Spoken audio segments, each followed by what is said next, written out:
بسم اللہ الرحمن الرحیم۔ اس سے پہلے والے ویڈیو میں آپ نے سنا تھا کہ مسلمانوں نے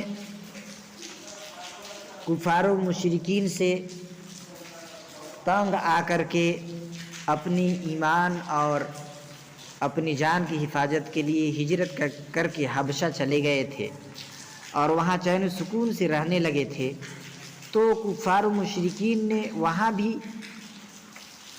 مسلمانوں کا پیچھا نہیں چھوڑا اور نجاشی کے دربار میں جا کر کے کفار نے اپیل کی۔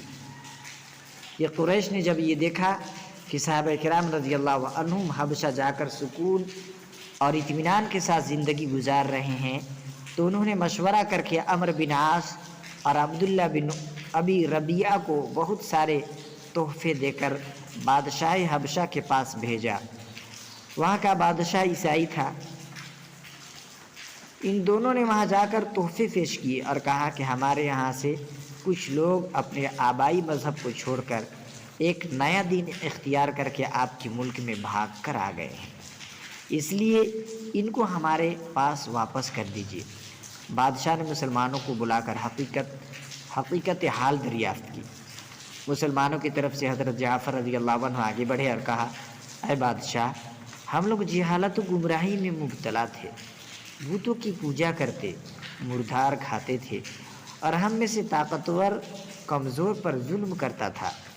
ہم اسی حال میں تھے کہ اللہ تعالیٰ نے ہم پر فضل فرما کر ایک رسول بھیجا جن کی سچائی، امانت داری اور پاک دامنی کو ہم پہلے ہی سے جانتے تھے۔